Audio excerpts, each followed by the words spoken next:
Hi there, welcome to the We Are West Grand Talk Show. My guest today is Gracean Hoesli, who's a sophomore here at West Grand High School. Gracean, thank you for joining me. Thank you for having me. I'm really excited to have Gracean on the show. For those of you who watch us regularly, you know that we had the West Grand cross country team on a few episodes ago. As often as possible, we want to be able to highlight the great work that our students are doing.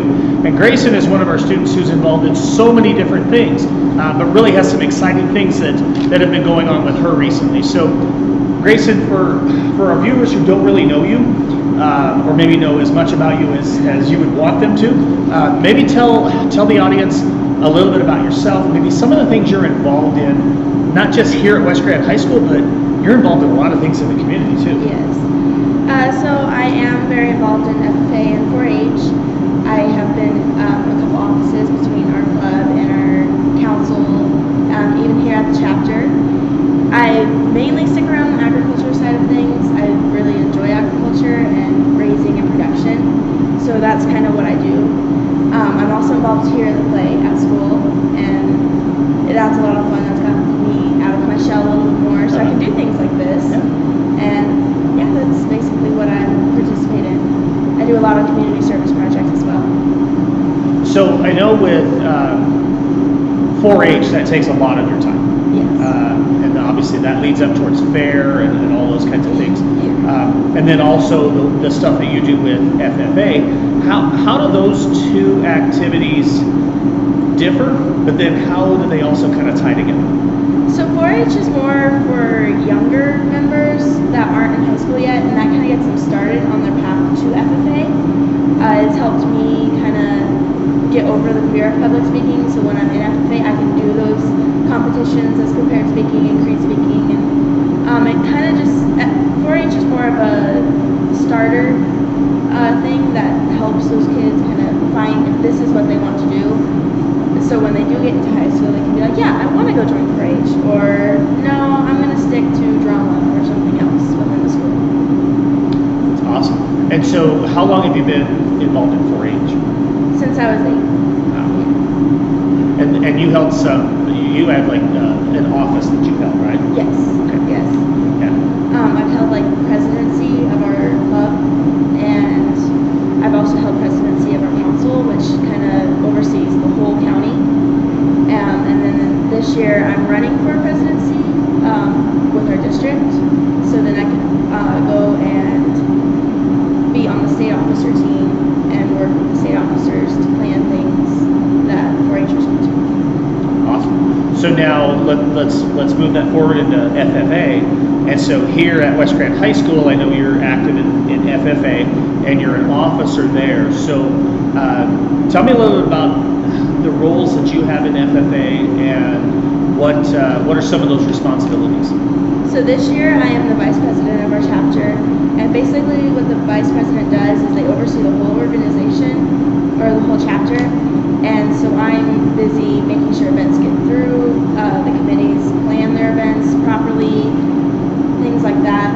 Just seeing that our chapter, when we do events, goes very smoothly and not a lot of chaos goes on. Awesome. So you mentioned the different events, and one of the things, having just been here, now this is my second year, one of the things that I found last year, and of course had an opportunity to see again this year, is the Veterans Assembly that FFA really oversees and coordinates.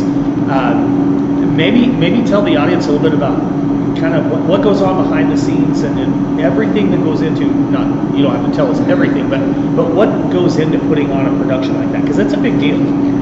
So basically in our production is we have a committee that will be ahead of one of our officers, and that officer is responsible to get people to where they need to be. They need to think of like decorations and things like that. They also have to contact community members, like we contacted Cameron, who came and took pictures for our Veterans Assembly. They do things like that. They just kind of set it up, and then us as the officer team kind of helps them along. If they need help getting decorations, we find people who can do that.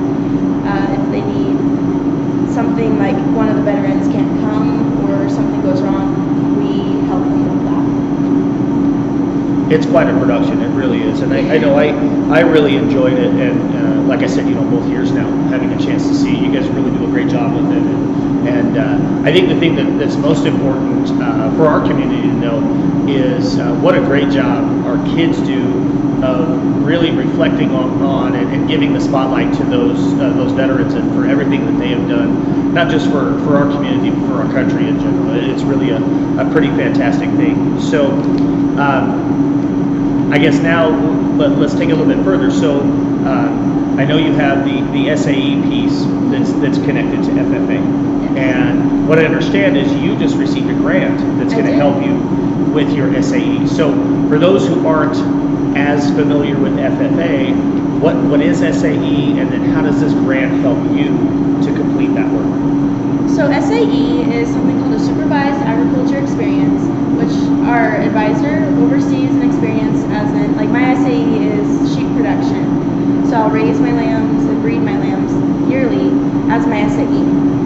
This grant, actually I received it of a $750 grant to go and purchase my own ram that I will keep at my little ranch, and if there's money left over, I would like to build a little bit of our lambing barn, so in February, when my ewes are ready to have their babies, we're prepared for them. Oh, that's really exciting. Yeah. So when that's all said and done, I mean, obviously, you're at a point with the animal. Is there some type of a presentation or a showing or an event that then you'll have this ram involved in?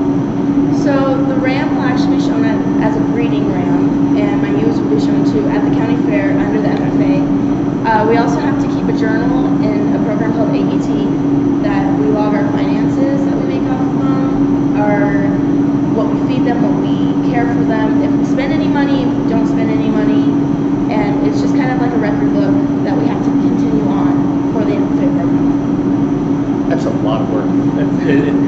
There really is a lot of work, and it's impressive, going through all of that. And I'm sure you learned so much more than just about, raising and taking care of the animal, and obviously the finance piece and some of those kinds of things too. So you had the opportunity, I believe, to go to, is it the National FFA Conference? National FFA Convention. Okay. So maybe tell me a little bit about that. What were, where was it? What were some of the things that you enjoyed the most about it? Those kinds of things. So the National FFA Convention is held in Indianapolis, and basically what it is a bunch of FFA members from all over the nation come and join together to see people compete in things like public speaking, extraneous speaking, Harley Pro, things like that. We also have sessions that we go to, which usually they end or begin with an inspirational speaker. They have things like officer interviews, where basically anyone who wants to run for an office runs, and it's kind of like an interview process, and they select the national FFA officers there. They do things like degrees, like we have different degrees that we have to get within the FFA program, so they'll do a couple like national degrees that FFA members can get. They do awards like proficiency awards, which most of our SAEs can go towards those proficiency awards.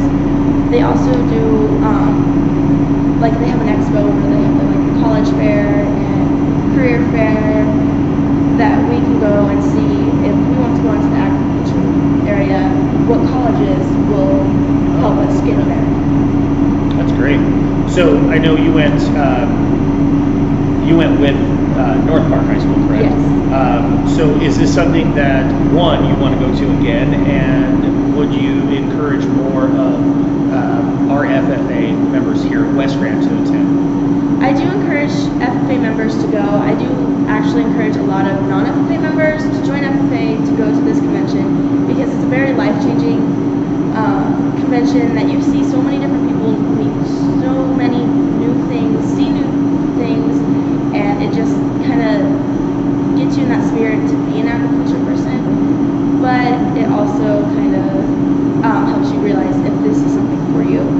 And it also gives you great opportunities to speak to colleges that even if you don't want to go into the agricultural field, you can see those colleges and think, well, I'm going to be a senior here very soon, so let's look at this college. Yeah, awesome. Well, that's great. I appreciate you spending some time with me today, Grayson, and thank you all for watching, and as always, we are West Grant.